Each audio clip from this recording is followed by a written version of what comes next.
ආයුබෝවන් දුවේ පුතේ මේ දිනවල ඇති වී තිබෙන කොරෝනා වසංගතය හමුවේ ආදරණීය දූ දරුවන්ට නිවසේ සිට අධ්‍යාපන කටයුතු හැදෑරීම සඳහා මා විසින් පාඩම් මාලාවක් හඳුන්වා දීමට බලාපොරොත්තු වෙනවා. ඒ අනුව ඔබ සියලු දෙනා දුරස්ථභාවය ආරක්ෂා කර ගනිමින් මේ ඇති තිබෙන තත්ත්වය මත ඔබගේ අධ්‍යාපන කටයුතු වඩාත් සාර්ථක කර ගැනීමට මෙම පාඩම් මාලාවෙන් යම්කිසි දෙයක් ලබා ගැනීම සඳහා කටයුතු කරන්න.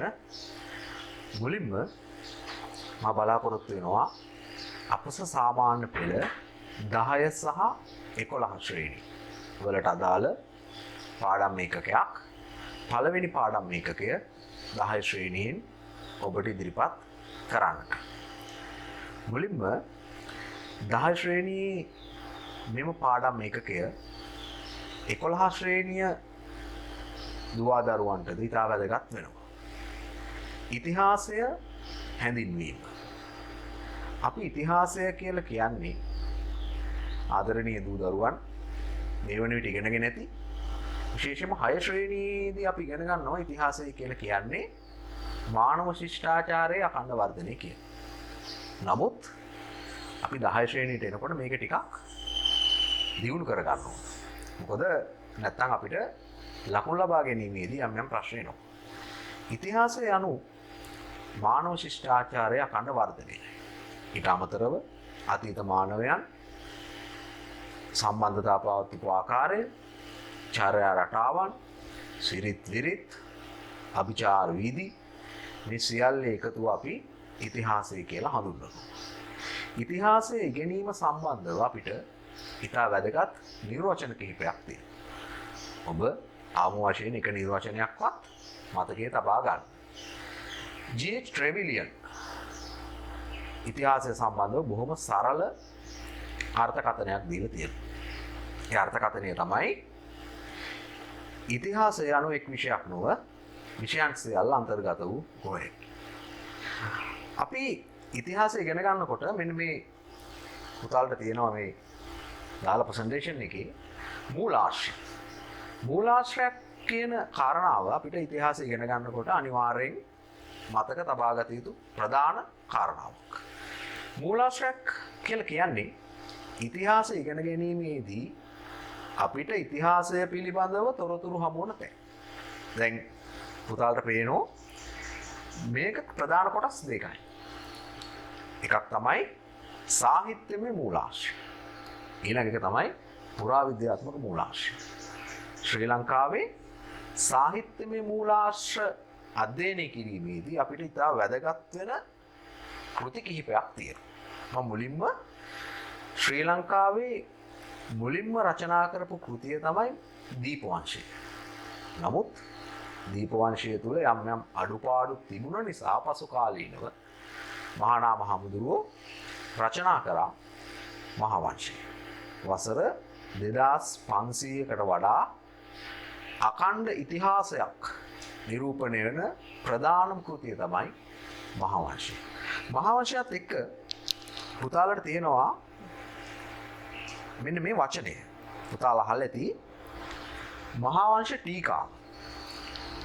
දැන් මහාවංශය රචනා වීමේදී විශේෂයෙන්ම පුතාලා අහලා ඇති මහසෙන් රජතුමා දක්වා තොරතුරු මෙහි ඇතුළත් වෙනවා.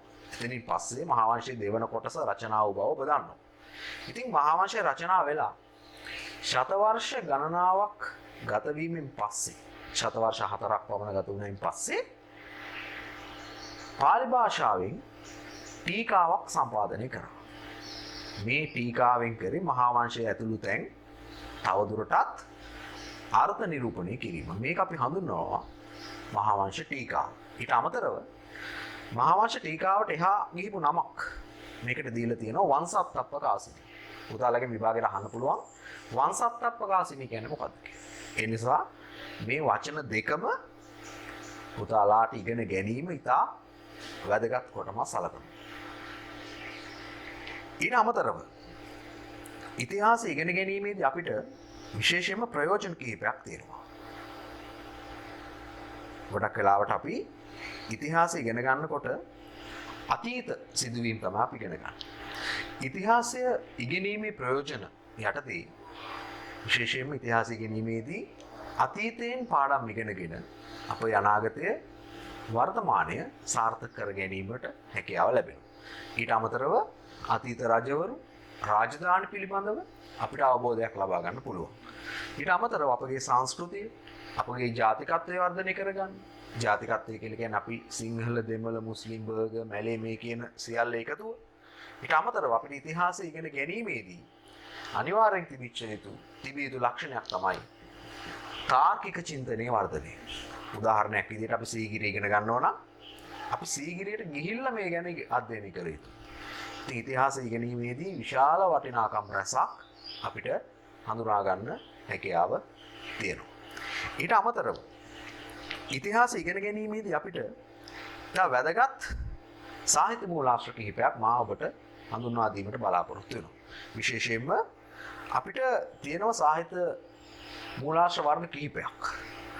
සංදේශ කාව්‍ය, ප්‍රශස්ති කාව්‍ය, හටන් කාව්‍ය. විශේෂයෙන්ම මයුර, තිසර, සැලලීනි, මයුර සහ තිසර කියලා කියන්නේ පැරණිම සංදේශ කාව්‍ය දෙක. ඊට අමතරව පරකුම් වාසිරිත ශ්‍රී ලංකාවේ ප්‍රශස්ති කාව්‍යයක් විදිහට ඉතා වැදගත් වෙනවා. හටන් කාව්‍ය මුල් කරගනිමින් ඉතා ජනප්‍රිය වීර කතා, චිත්‍රපටි ඔබ මේ වන විටත් නරඹලා ඇති. විශේෂයෙන්ම අපේ රටේ ඉතිහාසය තුල සීතාවක හටන, ඉංග්‍රීසි හටන, කොන්ස්ටන්තීන් උදෙසා හටන වගේ හටන් විශේෂයෙන්ම වීර කාව්‍ය යටතේ පෙන්වා දීමට හැකියාව ලැබෙනවා. ඊට අමතරව පුතාලා අධ්‍යයනය කරපු තවත් වැදගත් කාරණාවක් තමයි ශ්‍රී ලංකාවේ ආසන්නයේම පිහිටලා තියෙන ඉතා වැදගත් රට තමයි ඉන්දියාව. ඉන්දීය දකුණු ඉන්දියානුවන් විශේෂයෙන්ම ශ්‍රී ලංකාව පිළිබඳව දකුණු ඉන්දියාවේ කෘති කිහිපයක් තුළ විස්තර සඳහන් වෙනවා. මෙන්න මේ කෘති තුන අනිවාර්යෙන් ඔබ මතක තබා ගත යුතුයි. සිලප්පාදිකාරම්, මණිමේකලයි සහ පදිර්රු පත්තු කියන කෘති තුන. ටිකක් අමාරුයි වචන, නමුත් නිතර කියවලා මේක පුතාලට පුළුවන් අධ්‍යයනය කරන්න.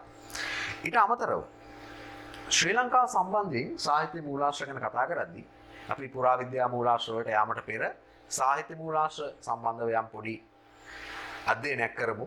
මොකද පුරාවිද්‍යාත්මක මූලාශ්‍ර වලින් විශේෂයෙන් මහාවංශය ගත්තොත් දැන් මහාවංශයේ තියෙන ගොඩක් කාරණා පුරාවිද්‍යාත්මක මූලාශ්‍ර වලින් තහවුරු වෙච්ච කාරණා.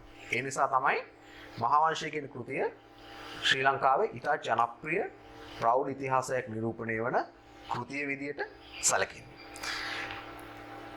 දැන් අපි බලමු. ඔබට මේ රූප සටහනේ පේනවා චීන, අරාබි, පෘතුගීසි, ඕලන්ද සහ ඉංග්‍රීසි කියන මූලාශ්‍ර. එතකොට මේ මූලාශ්‍ර වලට අදාළව පාහියන් හාමුදුරුවෝ, ඊට අමතරව ඉබන් බතූතා, රිබෙයිරෝ, ෆිලිපස් වැල්ඩියස් සහ රොබර්ට් නොක්ස් මේ අය සමහර ගවේෂකයින් ශ්‍රී ලංකාවට ඇවිල්ලා ශ්‍රී ලංකාව පිළිබඳව තොරතුරු හොයලා සමහර අය ශ්‍රී ලංකාවට එන්න බැරි වුණාට ලංකාවට පැමිණි වෙලෙන්දන් හරහා එම තොරතුරු ලබාගෙන මේ කියන කාර්යයන් සිදු කළා තියෙනවා. එතකොට මෙන්න මේ කියන කාරණා ටික අපිට ඉතා වැදගත් වෙනවා විශේෂයෙන්ම ඉතිහාසය අධ්‍යයනය කිරීමේදී. ඊට අමතරව අවසාන වශයෙන් අපි බලමු මෙන්න මේ කියන සාහිත්‍ය මූලාශ්‍ර වල ප්‍රයෝජන කීපයක් තියෙනවා. සාහිත්‍ය මූලාශ්‍ර වල ප්‍රයෝජන ගැන කතා කරද්දී අපිට දැන් උදාහරණයක් විදිහට ගත්තොත් දීපවංශය තමයි ශ්‍රී ලංකාවේ පැරණිම කෘතිය. දීපවංශයෙන් පස්සේ අපේ රටේ කෘති ගණනාවක් රචනා වුණා. මහාවංශය, ඊට අමතරව සමන්ත ප්‍රාසාදිකාව, ඊට අමතරව සද්ධර්ම ලංකාරය. ශ්‍රී ලංකාව සම්බන්ධයෙන් විස්තර සඳහන් විදේශී මූලාශ්‍ර කිහිපයක් කෙරෙහි අවධානය යොමු කිරීමට මා ඊළඟට බලාපොරොත්තු වෙනවා.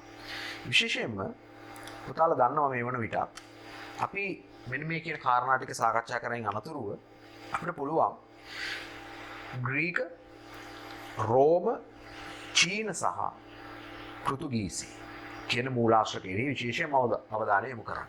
විශේෂයෙන්ම ඇරිස්ටෝටල්ගේ ඩිමුන්ඩෝ, මෙගස්තීනිස්ගේ ඉන්ඩිකා ඕනෙසික්‍රිටස්ගේ වාර්තා ඊට අමතරව ප්‍රීනිගේ නැචුරාලිස් හිස්ටෝරියා ටොලමිගේ භූගෝල ශාස්ත්‍ර ප්‍රවේශය විශේෂයෙන්ම ටොලමි ගැන කතා කරද්දී විශේෂයෙන්ම ටොලමි ශ්‍රී ලංකාව සම්බන්ධයෙන් ශ්‍රී ලංකාවේ ස්ථාන නාම ශ්‍රී ලංකාවේ පිහිටීම පිළිබඳ වඩාත් නිවැරදි තොරතුරු දක්වූ පුද්ගලයා විදිහට ටොලමි අපිට හඳුන්වා දීමට හැකියාව ලැබෙනවා.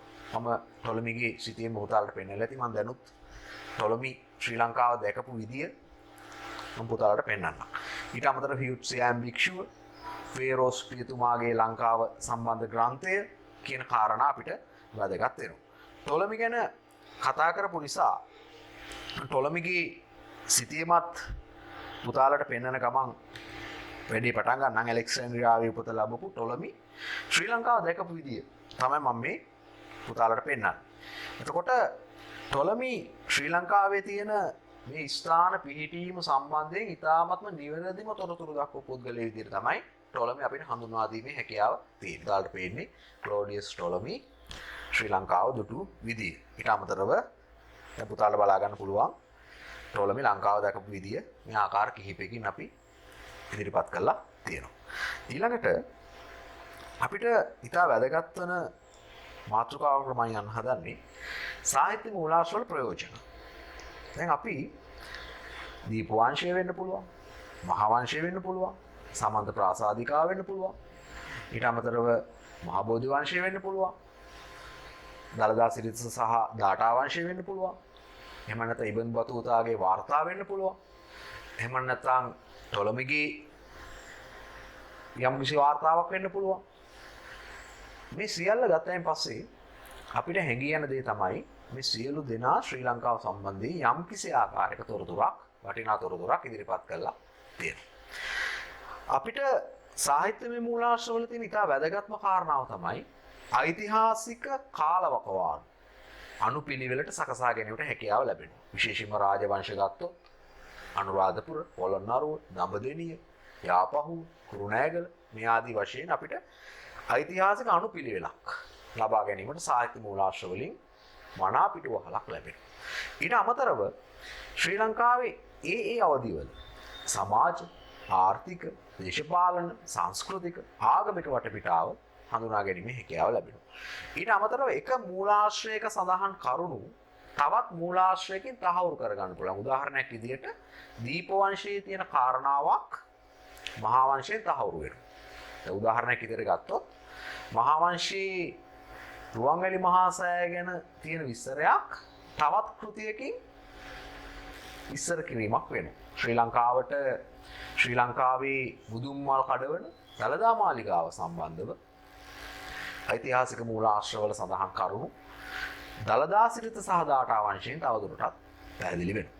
ඊට අමතරව අපේ රට ඈත වකවානුවේ සිට විදේශීය සම්බන්ධතාවලට විශාල ප්‍රසිද්ධියක් උසුලලා තියෙනවා. එතකොට රටක විදේශීය සම්බන්ධතා අධ්‍යයනය කිරීමත් ඉතිහාසයේ ඉතා වැදගත් ප්‍රයෝජනයක්. ඊළඟට දුවේ පුතේ බලාපොරොත්තු වෙන්නේ සාහිත්‍ය මූලාශ්‍ර වලින් අනතුරුව පුරාවිද්‍යාත්මක මූලාශ්‍ර වල තවත් කොටසකට අපි යන්න. අභිලේඛන. මොනවද මේ අභිලේඛන කියලා කියන්නේ? දැන් පුතාලා අහලා ඇති බිත්තියක් වෙන්න පුළුවන්. ශිලාලිපියක් වෙන්න පුළුවන්. තඹතහඩුවක් වෙන්න පුළුවන්. ලී කැටයමක ලියලා තියෙන එකක් වෙන්න පුළුවන්. මේ සියල්ල පොදුවේ හැඳින්වීමට යොදන නාමය තමයි අභිලේඛන කියලා කියන්නේ. නමුත් මේ කණ්ඩායමෙන් අපිට වඩා හයිලයිට් වෙන්නේ මෙන්න මේ අට තියෙන එක. ගල් මත ලියා තියෙන ලේඛන පොදුවේ හැඳින්වීමට භාවිතා කරන නාමය තමයි අභිලේඛන කියලා කියන්නේ.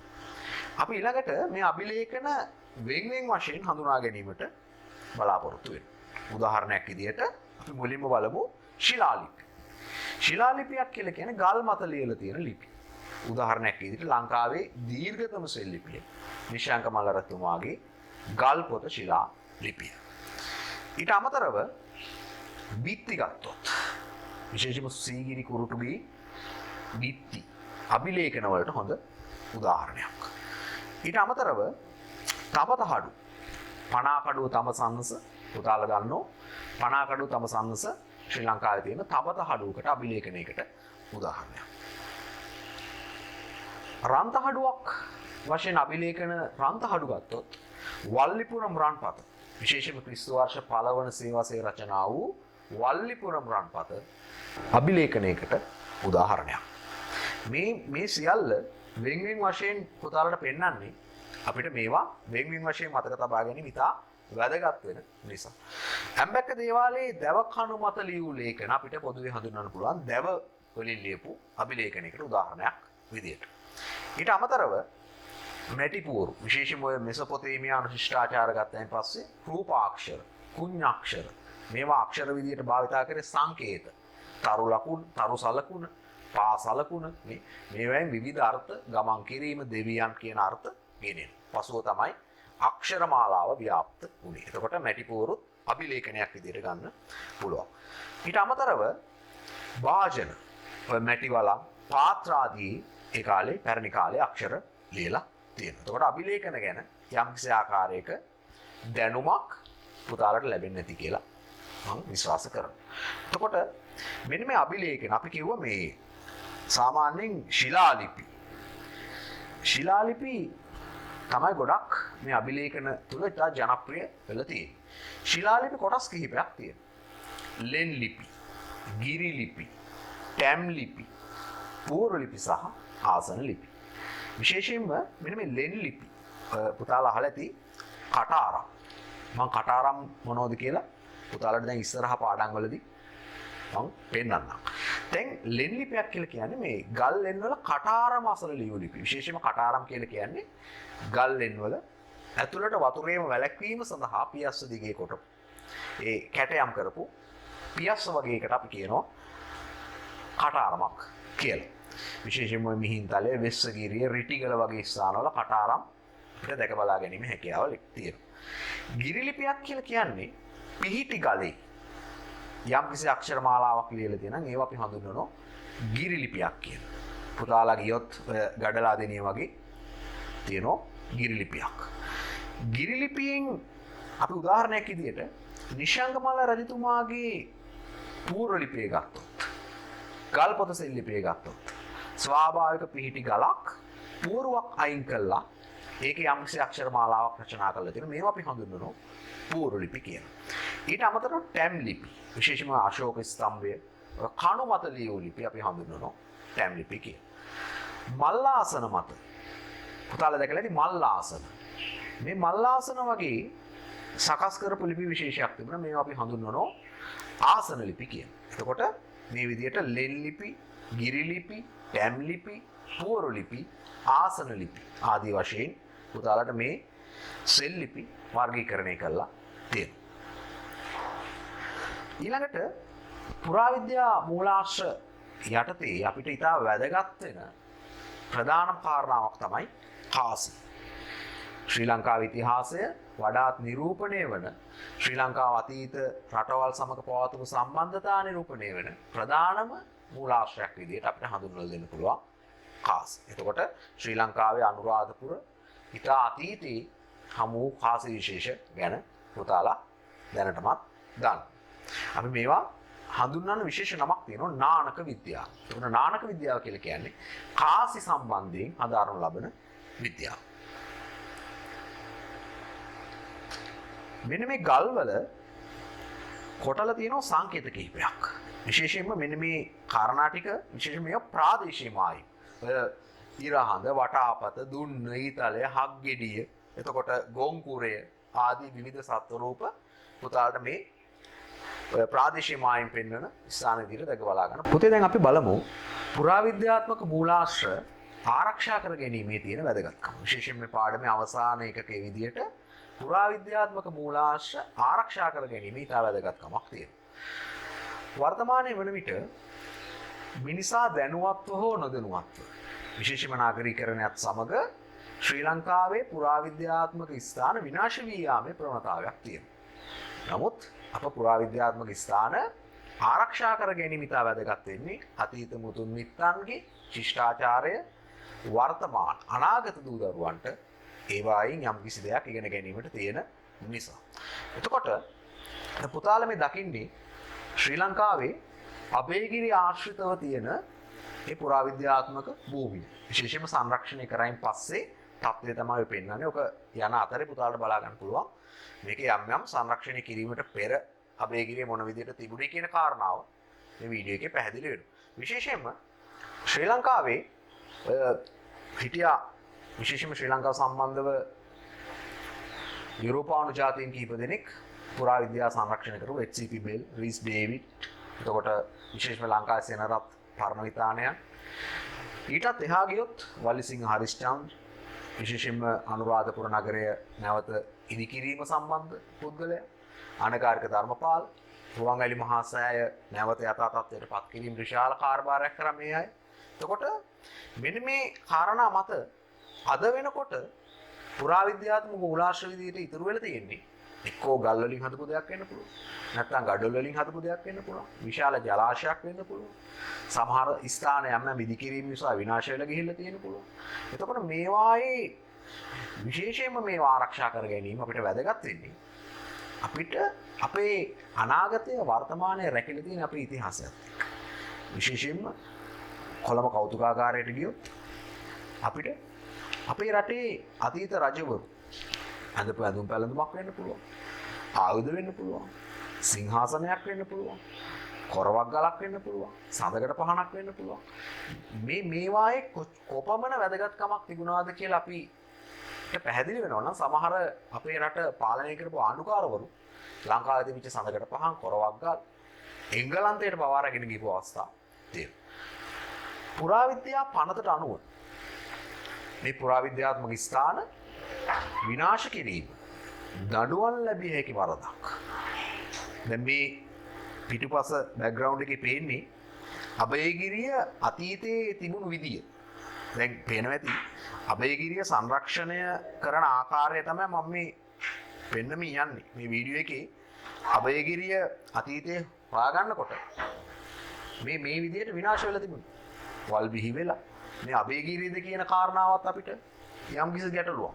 විශේෂයෙන්ම අභයගිරිය ලංකාවේ තිබිච්ච විශාල ස්තූප වලින් වඩාත් කැපිපෙනෙන ස්තූපයක් වලගම්බා රජතුමා නිර්මාණය කරපු අභයගිරියට අතීතයේ අත් චිරණමය තියෙන්නේ. මේ නිර්මාණය සංරක්ෂණය නොකරා නම් අපිට ඉතිහාසයේ අධිගෙන ගන්න ලැබෙනවා. ඒ නිසා මේවායේ විශාල වටිනාකමක් තියෙනවා. මේ අභයගිරිය සංරක්ෂණය කරයින් පස්සේ මම ඔබට පෙන්වන්නම් මේක කරපු විදිය පියවර කිහිපයක් ඔස්සේ බලා ගන්න පුළුවන්. මේක ප්ලෑන් එක ඇද පුරාවිද්‍යා දෙපාර්තමේන්තුව විසින් මේ අභයගිරිය ඉතාමත්ම විධිමත් විදියට සංවර්ධනය කරපු ආකාරය කොට සිමෙන්ති වෙනුවට විශේෂයෙන්ම වෙනත් ද්‍රව්‍ය කිහිපයක් මොබස් මැටි වගේ දේවල් යොදාගෙන තමයි මේ නිර්මාණය ඉතා සාර්ථක ලෙස නිර්මාණය කරලා තියෙන්නේ. මැටි බදාම පදනම් කරගෙන තමයි මේක නිර්මාණය කරලා තියෙන්නේ. එතකොට මේ ඔබට පේන්නේ ක්‍රමයෙන් ඉදිවන අභයගිරිය. කොටස් වශයෙන් තමයි නිර්මාණය වෙන්නේ. මේක ලංකාවේ ආසියාවේ සිදු කරපු විශාල පුරාවිද්‍යා සංරක්ෂණයේ විදියට සැලකෙනවා. අවසාන වශයෙන් තමයි මේ අභයගිරිය නිර්මාණය කරගෙන පස්සේ මේ තියෙන තත්ත්වය. මේ අභයගිරියේ තියෙන වාහල්කට තමයි ඔබ දකින්න ඇති. චෛත්‍යයේ ආරක්ෂාවට නිර්මාණය කරපු වාහල්කට තමයි මේ තියෙන්නේ. මේවා සම්පූර්ණයෙන් විනාශ වෙලා තිබුණේ. මොකද අද වෙනකොට මේවා මේ විදියට සංරක්ෂණය වෙලා තියෙනවා. එතකොට අවසාන වශයෙන් මේ තියෙන්නේ සංරක්ෂණය කරපු අභයගිරිය. දුවේ පුතේ අපි මේ පාඩමෙන් බලාපොරොත්තු වෙන්නේ විශේෂයෙන්ම ශ්‍රී ලංකාවේ ඉතිහාසය, ලෝක ඉතිහාසය කියන්නේ මොකක්ද? අන්නේ කියන කාරණා අධ්‍යයනය කිරීම. එතකොට දූ දරුවන් හොඳින් මතක තබා ගත යුතු කාරණාවක් තමයි 10 ශ්‍රේණියේ පළමු පාඩම 11 ශ්‍රේණියට අනිවාර්යයි. ඒ නිසා මේ පාඩමේ අන්තර්ගත කරුණු විශාල ප්‍රමාණයක් පුතාලට සාමාන්‍ය පෙළ විභාගයට වෙන්න පුළුවන්, වාර විභාගයට වෙන්න පුළුවන්. ඒ සියලු අධ්‍යයන කටයුතු වලට ඉතා වැදගත් වෙයි. ඒ නිසා අපි ඊළඟ පාඩම් ඒකක වලට යාමට පෙර මම මේ පාඩම් ඒකක ඉදිරිපත් කිරීමට අදහස් කරේ මේ සම්බන්ධව යම්කිසි අවබෝධයක් ලබාගෙන තමයි අපි ඊළඟ පාඩම් ඒකක සඳහා යාමට බලාපොරොත්තු වෙන්නේ. තවත් නොබෝ දවසකින් අපි බලාපොරොත්තු වෙනවා 10 ශ්‍රේණියේ ඊළඟ පාඩම් ඒකක විශේෂයෙන්ම 4 සහ 5 වෙනි පාඩම් ඒකක ඔබට ඉදිරිපත් කිරීමට. එහෙනම් දුවදරුවන්ට බොහොම ස්තුතියි ආයුබෝවන්.